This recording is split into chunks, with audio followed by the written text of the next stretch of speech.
Le professeur Franklin Yamsi sort une nouvelle fois de son silence et adresse une réponse qui ne passe pas inaperçue au président français Emmanuel Macron.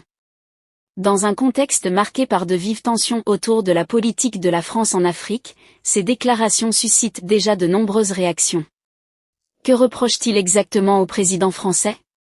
Quel message veut-il faire passer à Emmanuel Macron? Nous allons revenir sur ces propos et tenter de comprendre les enjeux derrière cette nouvelle prise de parole. Restez jusqu'à la fin, car la suite risque de vous surprendre. Je veux dire un mot sur M. Macron. Le président de la République française actuelle, Emmanuel Macron, est le pire dirigeant de la 5e République française. Pour 3 raisons. Premièrement, il est immature psychologiquement. Et c'est pour cela qu'il se fait souvent gifler. Et pas seulement par des gens qui ne sont pas de sa famille. Nous avons vu plusieurs images dans lesquelles il est brutalisé comme on brutalise un garnement, pas seulement par des citoyens lambda, mais par ses propres proches. Ça, c'est le premier point. Donc, sur ce premier point, on doit dire à M. Macron, malheur à la cité dont le prince est un enfant. Deuxième point important, ce monsieur n'est pas arrivé à la tête de la République française par hasard. C'est la volonté aussi de nos ancêtres angélisés et de Dieu Tout-Puissant qu'un tel immature arrive à la tête de la République française. Parce que grâce à lui, toute la nudité du néocolonialisme, de la barbarie, de la duplicité, de la félonie, du cynisme, tout le maloya de la France-Afrique, tout ça maintenant on connaît. Les vendeurs de déguets du marché connaissent Macron comme étant le représentant de la méchanceté néocolonialiste. Donc, on peut dire à M. Macron, à quelque chose, Macron est bon. Comme on dit en français, à quelque chose, malheur est bon. Enfin, il y a une troisième chose. Macron a mis la main sur tous mes biens en France. En France, j'ai encore une famille et 4 enfants.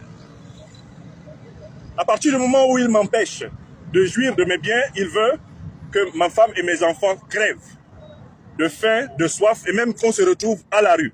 Mais je voudrais dire à M. Macron, en tant qu'Africain, je suis infiniment plus riche que vous. L'or que vous avez à la Banque de France, il vient du pillage de l'Afrique. Mais l'Afrique a encore beaucoup d'or. Toujours. Les immeubles que vous avez construits avec des pierres qu'on ne trouve pas dans la terre de France, c'est avec les terres de mon continent que vous les avez construits. Vous pouvez, si vous en avez la puissance, arracher tout ce que vous voulez à l'Africain de France que j'ai été. Mais vous ne pourrez jamais m'arracher ceci. J'appartiens au continent le plus riche de l'humanité et quoi que je perde, je gagnerai au centuple, si ce n'est dans cette vie, dans celle de l'au-delà, puisque l'Éternel est toujours juste. Merci. Je ne me bats pas pour les biens matériels, je me bats pour que nous soyons tous respectés comme des êtres humains sur toute la terre. En tant que panafricaniste, je n'ai pas peur de M. Macron. Je marche dans les pas des grands qui nous ont précédés et dont les portraits se trouvent dans les rues de Bamako, l'une des rares capitales africaines qui honore tous les grands leaders de tous les pays. Voilà donc l'essentiel de la déclaration du professeur Franklin Yamsi. Une prise de parole qui relance une fois de plus le débat sur les relations entre la France et l'Afrique, mais aussi sur la question de la souveraineté des États africains. Entre critiques, réactions et divergences de vision, le débat est loin d'être terminé.